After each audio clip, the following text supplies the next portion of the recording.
नमस्कार, आप देख रहे हैं न्यूज़ पीआर और मैं हूं विक्रांत। पटना पुलिस ने एक बड़े सॉल्वर गैंग का खुलासा किया है। आपको बता दें कि ये देश बिहार ही नहीं बल्कि पूरे देश में ऑनलाइन परीक्षा में पास कराने की गारंटी देता था, जिसे पटना पुलिस ने गिरफ्तार किया है। आपको बता दें कि ये जो गैंग है, इनका सेंटर जो है गया और मुजफ्फरपुर में भी रहता है, जिसमें सेंटर में करीब 270 स्टूडेंट को पास कराने की गारंटी देता था। हालांकि इस गैंग के पास से 18,79,000 रुपये सहित कई इलेक्ट्रॉनिक सामान बरामद किए हैं। हालांकि इस मामले में पटना के एसएसपी मानवजीत सिंह ढिल्लों क्या कुछ कह रहे हैं, जरा पहले ये सुनिए। सबसे पहले एक बहुत महत्वपूर्ण गिरोह जो कि जितने भी प्रोफेशनल एग्जामिनेशंस थे उनमें धांधली करवाता था, बोथ ऑफलाइन एवं ऑनलाइन, उसका उद्भेदन हुआ है। ये अभी जो परीक्षाएं हो रही हैं, विभिन्न परीक्षाएं हो रही हैं, उसमें हम लोगों को कहीं कहीं सूचना मिल रही थी कि ऑफलाइन जो परीक्षा होती है उसका तो बहुत पुराना एक मॉडस रहा है कि किस तरह से करते हैं, लेकिन ऑनलाइन परीक्षाओं को हम लोग अधिकांश लोग समझते हैं कि बड़ी फुल प्रूफ होती है कि कंप्यूटर पे एग्जामिनेशन आता है, कंप्यूटर पे ही सॉल्व करना है, कंप्यूटर पे ही आंसर शीट सबमिट होनी है, और क्योंकि ये सारा सेंट्रली कंट्रोल होता है कि इसमें धांधली नहीं हो सकती है। लेकिन कुछ कुछ सूचनाएं प्राप्त हो रही थी कि इसमें भी धांधली हो रही है, तो हम लोगों ने एक विशेष टीम बनवाया था। हम लोग लगातार इनको ट्रैक कर रहे थे, लगातार 2 हफ्तों से ट्रैक कर रहे थे। इसमें हम लोगों ने एक स्पेशल विशेष अनुसंधान दल का गठन किया, नगर पुलिस अधीक्षक पश्चिमी के नेतृत्व में, जिसमें अनुमंडल पुलिस पदाधिकारी दानापुर, थानाध्यक्ष दानापुर, थानाध्यक्ष कंकड़बाग, थानाध्यक्ष रामकृष्ण नगर एवं रूपसपुर, SIU और हमारा डायल 100 का टीम इसमें शामिल था। तो इसमें फिर छापामारी किया गया जहाँ पे इन लोगों की लोकेशंस आई। इस गिरोह के टोटल 4 मेंबर्स गिरफ्तार हुए हैं। इसका जो सबसे मेन सरगना है अश्विनी सौरभ है, जो कि मूल रूप से रहने वाला है नालंदा ज़िला का। यहाँ पे गांधीनगर कंकड़बाग में रह के अपना काम चलाता था और हर 2 महीने पे अपना फ्लैट चेंज करते थे। फ्लैट में प्रॉपर अपना ऑफिस सेटअप करते थे। जो इनका जहाँ से सब बरामदगी हुई है, फ्लैट इनका दानापुर थाना क्षेत्र में वर्तमान में जहाँ पे अपना ऑफिस चला रहे थे वहाँ से हुई है। इसके साथ इसके 3 और सहयोगी पकड़े गए हैं। एक तनेश कुमार है जो कि पटना का रहने वाला है। उसके अलावा एक रुपेश कुमार है। रुपेश कुमार भी पटना का ही रहने वाला है, मूल रूप से बड़ियारपुर थाना क्षेत्र मुंगेर का है, जो कि वर्तमान में खेमीचक में रहता है। और एक विक्रम थाना पटना का रहने वाला है शिवशंकर कुमार। ये 4 लोग इसमें गिरफ्तार हुए हैं। इनके फ्लैट से भारी मात्रा से बरामदगी हुई इनकी निशानदेही से। सबसे इम्पॉर्टेंट है कि टोटल लगभग 19 लाख रुपया हम लोगों को रिकवर हुआ है, जो कि इन लोगों ने विभिन्न अभ्यर्थियों से लिया हुआ था। टोटल 70 अभ्यर्थियों के मूल प्रमाण पत्र, मूल सर्टिफिकेट्स, मैट्रिक के सर्टिफिकेट्स प्राप्त हुए हैं। सबसे ज़्यादा उसमें जो भी रेलवे के क्लैरिकल परीक्षा होने वाला है उसके RRB NTPC, जिसमें पहले भी विवाद हो चुका है क्योंकि उसकी कुछ परीक्षाओं का भी टाइम फ्रेम निकला हुआ है उसके, और विभिन्न कोचिंग इंस्टीट्यूट्स के जो होते हैं सबसे ज़्यादा ये रेलवे की परीक्षाओं में कर रहे थे। इससे पहले जो अभी CBSE का सेंट्रल टीचर्स एलिजिबिलिटी टेस्ट हुआ है, दिसंबर में हुआ है, उनके भी बहुत से फोल्डर्स और अभ्यर्थियों की जो मूल डॉक्यूमेंट्स उनकी शाया प्रतियां हम लोगों को इनसे रिकवरी हुई हैं। तो ये जो गैंग है, ये इसके जो पहले भी मेंबर रहे हुए हैं, वो पहले भी जो बहुत हाई प्रोफाइल केसेस हैं, आपने सबने व्यापम घोटाला सुना होगा मध्य प्रदेश का, उसमें इन्हीं का ही जो पुराना एक साथी उसमें जेल जा चुका है, जो कि मूल रूप से रहने वाला है मुजफ्फरपुर का, लेकिन पटना में ही रह के काम करता था। उसके अलावा यूपी में आपको याद होगा कि काफ़ी high profile teachers eligibility test का परीक्षा पेपर लीक हुआ था, जिसमें एक IAS ऑफिसर भी जेल गए थे। उसमें भी इसी गैंग का एक सदस्य है जो कि जेल जा चुका है। ये लोग ऑफलाइन एग्जामिनेशन, यानी कि जो फिजिकल एग्जामिनेशन होते हैं उसको मैनेज करने के लिए जो प्रिंटिंग प्रेस जहाँ से एग्ज़ाम छपता है उसी को ही मैनेज करते थे। इसमें एक कौशिक प्रिंटिंग प्रेस का नाम आया है, जो कि कलकत्ता में है। उसका जो ओनर है, वो जो यूपी की परीक्षा हुई थी, जो लीक हुआ था टीचर्स एलिजिबिलिटी टेस्ट वाला, बनारस के केंद्रों से हुआ था, उसमें वो जेल जा चुका है। उसके बाद इन लोगों ने ऑनलाइन एक और यूनिक तरीका था इसमें, क्योंकि अभी आप जानते होंगे कि जो कोविड के दौरान जितनी भी परीक्षाएं हुई हैं उसमें सैनिटाइजर्स कैंडिडेट्स को अलाउ किए गए थे। तो ये लोग बटन होल कैमरा प्रोक्योर करते थे, अमेज़ॉन से ऑनलाइन उसको मंगवाते थे और सैनिटाइज़र की बॉटल में, जो कि इन्होंने डेमोन्स्ट्रेशन भी दिया है, उसमें फिट करते थे। तो अब क्योंकि सैनिटाइज़र की बॉटल अलाउड है, जो छोटे वाला एग्जामिनेशन सेंटर में अलाउड था, तो उसी के जब कंप्यूटर स्क्रीन पे एग्ज़ाम आता था तो ये रियल टाइम पे उसकी फ़ोटोज़ खींच के उसको बाहर ट्रांसमिट करवाते थे और फिर वहाँ से सॉल्व करवा के ये अंदर भिजवाते थे और जितने भी कैंडिडेट्स जो इनके अपने कैंडिडेट्स होते हैं उनके पास ये आंसर्स भिजवा देते थे। लेकिन ये तो एक ट्रेडिशनल तरीका रहा है। लेकिन सबसे ज़्यादा जो इन्होंने महत्वपूर्ण चीज़ बताई है कि जो ऑनलाइन एग्जामिनेशन सेंटर, इसमें जो अश्विनी सौरभ है, इनफैक्ट वो इसमें इतना ज़्यादा वो हो चुका है, माहिर हो चुका है कि इसने अपना ऑनलाइन एग्जामिनेशन सेंटर मुजफ्फरपुर में खोला हुआ है। तकरीबन 70 लाख की इन्वेस्टमेंट उसने की है नब टेक्नोलॉजीज के नाम से, जो कि रामदयालु चौक पर है।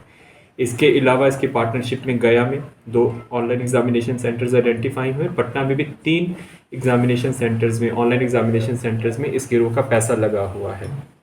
तो जब सेंटर ही गिरोह का अपना हो तो आप खुद सोच सकते हैं कि किस हद तक मैनिपुलेशन इसमें हो सकती है। मैनिपुलेशन करने के लिए ये लोग जो ऑनलाइन एग्जामिनेशन जो कंपनीज़ हैं जो करवाती हैं, उन्हीं के जो सिटी हेड्स होते हैं, उनको सिटी हेड बोलते हैं। प्रत्येक ज़िला का एक सिटी हेड होता है जो कि उन ऑनलाइन एग्जामिनेशन सेंटर्स को सर्टिफाई करता है, वेरीफाई करता है कि इसमें किसी प्रकार की मैनिपुलेशन नहीं है।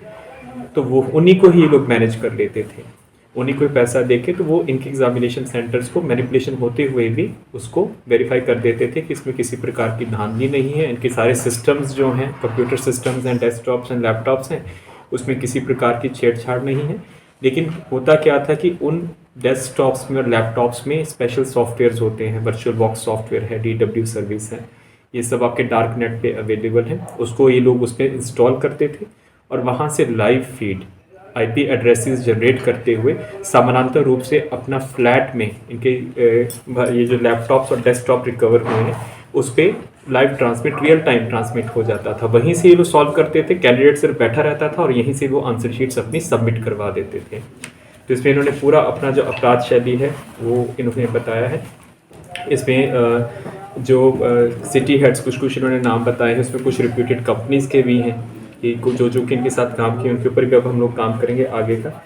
इनके जो पूरा ऑनलाइन वाला आपने देखा होगा, जो हम लोगों ने एक और चीज़ इन्होंने बताई कि जो ऑनलाइन सेंटर्स होते हैं उसमें कि बाहर से कोई मैनिपुलेशन और जैमर्स लगते हैं, ठीक है, लेकिन इन्होंने उसका भी तोड़ निकाला हुआ था। Special jammer free hard disk ये आती है जो कि दिल्ली से प्रोक्योर करते थे, फरीदाबाद से प्रोक्योर करते थे। और जब जो सिटी हेड्स होते हैं एग्जामिनेशन सेंटर्स के, उनके साथ सांठ-गांठ करते हुए वो हार्ड डिस्क को इंसर्ट करवा देते थे CPUs में और सेंटर के सर्वर्स में, जिससे कि इनको IP एड्रेसेस जनरेट हो जाते थे और जो ऑनलाइन एग्ज़ाम आ रहा है वो डायरेक्टली इनके लैपटॉप्स और सिस्टम्स पे शो होना शुरू हो जाता था। बरामदगी में कुल 19 ऐसी हार्ड डिस्क हम लोगों को मिली हैं, 7 लैपटॉप जो कि अपने फ्लैट में रखते थे, हर 2 महीने पे अपना फ्लैट चेंज कर देते थे ताकि किसी को शक ना हो। 4 CPU जो स्पेशली मैनिपुलेटेड CPU मिले हैं, 3 मदरबोर्ड मिले हैं, 5 WiFi router, 2 adapter, 1 monitor, 3 RAM, 1 iPad, 1 pen drive, 12 mobile, 18,78,78,000 रुपये नगद कैश इनके यहाँ से रिकवर हुआ है। फिर विभिन्न एग्जामिनेशन सेंटर्स की मोहरें, रबड़ की मोहरें, 10 हिडन कैमरास जो कि सैनिटाइज़र की बॉटल्स में लगाते थे कि मान लीजिए कि सॉफ्टवेयर में दिक्कत है, नहीं ट्रांसमिट हो रहा है, तो सैनिटाइज़र के माध्यम से वो करवाते थे। और ईयर ब्लूटूथ डिवाइस 6 रिकवर हुए हैं। इसके बाद सर्विस पैरा कार्ड 2 रिकवर हुए हैं, 6 ईयरपीस रिकवर हुए हैं, टूल किट्स जिससे ये सॉफ्टवेयर का मैनिपुलेट करते थे वो रिकवर हुई है, एक्सटेंशन बोर्ड्स रिकवर हुए हैं, USB हब्स रिकवर हुए हैं। उसके बाद सैनिटाइज़र वाला जो उन्होंने डेमोन्स्ट्रेशन दिया, सैनिटाइज़र की बॉटल मिली है वहाँ पे कि किस तरह से ये लोग वो करते थे। 8 ATM और डेबिट कार्ड हम लोगों को मिले हैं इनके सब, जो क्योंकि 19 लाख तो कैश में ही मिला है। इनका जितना भी बैंक अकाउंट्स है सभी जो पकड़े गए हैं और बाकी उनका नाम है, सभी बैंक अकाउंट्स का हम लोग विवरणी प्राप्त करा रहे हैं, खातों को सीज़ करवा रहे हैं, उस पैसे को भी हम लोग सीज़ करेंगे। 3 Aadhaar card, driving licence, PAN card. और इसके अलावा जो अब रेलवे क्लरिकल एग्ज़ाम की परीक्षा हो रही है और NTPC RRB की परीक्षा हो रही है, 70 अभ्यर्थियों के मूल प्रमाण पत्र, 10th के सर्टिफिकेट, 10+2 के सर्टिफिकेट, ग्रेजुएशन के सर्टिफिकेट, मूल उनके फोल्डर्स हम लोगों को मिले हैं। क्योंकि ये ऑलरेडी वो सबमिट कर चुके थे, कुछ पैसा इनको दे चुके थे, लेकिन क्योंकि परीक्षाएं पोस्टपोन हुई, आप सभी जानते हैं जो कंट्रोवर्सी हुआ था, तो बाकी पैसा तब लेते जब इनके जो एग्जामिनीज़ हैं वो पास हो जाते, उसके बाद शेष अमाउंट ये वहाँ से देते। ये जो अभ्यर्थी हैं इनका भी हम लोग आइडेंटिफाई करवा रहे हैं। अंदर चले एक स्कॉलर को अंदर नहीं भेजते थे क्योंकि ये ऑनलाइन है, अब ऑफलाइन तो लिखना नहीं है। इसमें सबसे अच्छी चीज़ ये थी कि इसमें थोड़ा सा ज़्यादा ईजी है कि अंदर जो एग्जामिनेशन सेंटर, क्योंकि इसमें बायोमेट्रिक होता है आज, अंदर एग्जामिनेशन सेंटर में ओरिजिनल कैंडिडेट ही जाता है, लेकिन जब उसका जो सिस्टम है वो कॉम्प्रोमाइज्ड है, जिस पे उसने एग्ज़ाम लेना है, उसका डायरेक्ट फीड इनके समानांतर रूप से इनके लैपटॉप्स पे आ रहा है, उसको सिर्फ वहाँ पे बैठ के अपना टाइम पास करना है, सॉल्व ये करके वहीं से सबमिट करते हैं। सॉल्वर्स इनके पास रहते हैं और वो सॉल्वर्स इनके अधिकांश जो कोचिंग इंस्टीट्यूट्स यहाँ पे मुसल्लापुर हाट में है और जो कंकड़बाग के एरिया में है, एक मूल रूप से ज़्यादातर कंकड़बाग में ही रहते थे, तो वहीं से ही ये सॉल्वर्स देते थे। और लेकिन क्योंकि आजकल बहुत सा मटेरियल गूगल पे भी उपलब्ध है, तो गूगल से भी सॉल्व कर लेते थे, तो सॉल्वर्स को वहाँ से अरेंज करते थे। लेकिन सॉल्वर्स एग्जामिनेशन सेंटर पे नहीं जाता, तो उनको जाने की आवश्यकता है। सॉल्वर कोई पकड़ा है सर इसमें? सॉल्वर्स के उन्होंने नाम बताए, उसकी छापा सर मुख्य सरगना कौन है इसमें? इस बारे में अश्विनी सॉल्वर, जो कि मूल रूप से ये सब कहाँ का रहने वाले हैं? और उनको ये बताते थे कि हम आप लोगों के कुछ ये जो ऑनलाइन, क्योंकि इनके खुद के एग्जामिनेशन सेंटर्स हैं, तो जो कोचिंग्स चलती हैं, तो ऑनलाइन एग्जामिनेशन सेंटर जो इसका अपना ऑनलाइन एग्जामिनेशन सेंटर मुजफ्फरपुर, इसमें 270 सिस्टम्स हैं, 270 कंप्यूटर सिस्टम्स हैं, 270 नोट्स हैं। यानी कि आप सोच सकते हैं कि अगर 270 कैंडिडेट्स 270 के 70 ही मैनिपुलेट करेगा, तो एक टाइम पे 270 कैंडिडेट्स डायरेक्टली इसके एग्जामिनेशन सेंटर से पास हो जाएंगे। तो एक बिल्कुल ही नोबल अपराध शैली से, क्योंकि आज तक जितने भी हम लोगों ने बस्ट किया है, ऑफलाइन किया है, ये कम्प्लीटली ऑनलाइन परीक्षाओं को वो कर रहा है।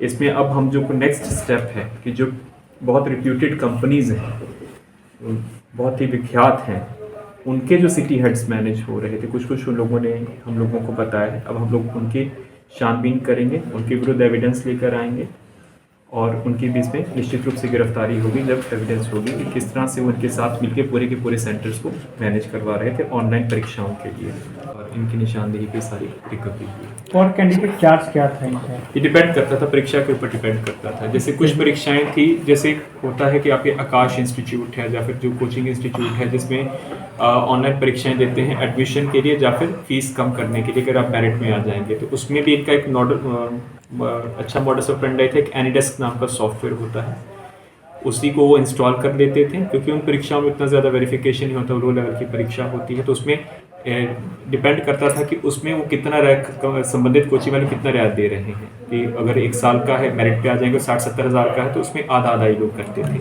आरआरबी परीक्षा के लिए और विभिन्न रेलवेज़ की परीक्षा के लिए पर कैंडिडेट एडवांस में 1.5 से 2 लाख रुपया लेते थे उसकी पेइंग कैपेसिटी के अकॉर्डिंगली, और यदि वो थ्रू हो जाता था, जो कि उन्होंने कुछ बताया भी है कि बहुत से लोगों को थ्रू भी करवाया था, तो बाकी 60-40 के हिसाब से करते थे, शेष 40% अमाउंट उसके बाद ये लोग प्राप्त करते थे। तब तक उनके सारे सर्टिफिकेट्स, क्योंकि मूल सर्टिफिकेट्स जब तक वेरीफाई नहीं होते हैं, तो तब तक फाइनल उनकी अपॉइंटमेंट नहीं होती है। इससे फाइनल पैसा लेने के लिए तब तक उनके सर्टिफिकेट्स अपने पास रखते थे। एग्जामिनेशन क्लियर भी हो गया, पहले पैसा आ जाएगा फाइनल, उसके बाद सर्टिफिकेट्स उनको ये रिलीज़ करते थे। इस गिरोह के जो मैंने बताया कि अभी हम लोग इस पर नाम नहीं खोलेंगे, क्योंकि उनकी हम लोग छापामारी के लिए टीम बनाई हुई है, उनको भी पकड़ना है। तो व्यापम स्कैम और यूपी परीक्षा स्कैम में पहले भी जेल जा चुके हैं, और उसी गिरोह का ये अंश है। सर एक सवाल होता है जिस तरह से ये जो रैकेट है एक बड़ा नेक्सस है, अगर कंट्री वाइड इसको देख, हम लोग जो है, जिसमें आपको बताया कि जो ऑनलाइन कंपनीज होती हैं, जो परीक्षा की जो इनको कॉन्ट्रैक्ट मिलता है, कोई भी प्रोफेशनल बोर्ड जब अपना परीक्षा लेता है, ऑनलाइन देता है, तो एक टेंडर करता है जिसमें जो कि ऑनलाइन परीक्षा कराने के लिए कंपनीज होती हैं उनको वो देता है। तो हर एक परीक्षा के तो ऐसी कंपनीज का प्रत्येक ऐसे एग्जामिनेशन सेंटर जो डिस्ट्रिक्ट, तो हर एक डिस्ट्रिक्ट में हो गए हैं। कोविड की वजह से कि बहुत सी परीक्षाएं अब ऑनलाइन हो गई हैं, तो उसको सिटी हेड बोलते हैं ये लोग। तो ऐसे कुछ रिप्यूटेड कंपनीज के सिटी हेड्स के बारे में लोगों ने बताया है, जिनको पैसा देकर पहले ही मैनेज करते थे। और इनफैक्ट आप जो बोल रहे हैं कि ऑल इंडिया वाला, इनका जो हम लोगों ने सारा मोबाइल फ़ोन एनालाइज किया है, तो ग्वालियर सेंटर की मैनेजमेंट को लेकर, मध्य प्रदेश में ग्वालियर सेंटर की, यूपी में आगरा, लखनऊ, उनके एग्जामिनेशन जो सेंटर्स, जो ऑनलाइन एकेडमीज़ हैं, उनके साथ इनका डायरेक्ट इसमें पाया गया है। निश्चित रूप से केवल बिहार तक सीमित नहीं है, मास्टरमाइंड मैक्सिमम बिहार के हैं, लेकिन इनका जो नेटवर्क है अन्य राज्यों में भी फैला हुआ है। तो आपने सुना, पटना एसएसपी सिंह ढिल्लों ने साफ तौर पे कहा है कि जो चारों की गिरफ्तारी हुई है, उससे पुलिस राहत की सांस ले रही है। हालांकि गिरफ्तार सॉल्वर गैंग के पास से करीब 70 अभ्यर्थियों के मूल प्रमाण पत्र सहित कई दस्तावेज बरामद हुए हैं।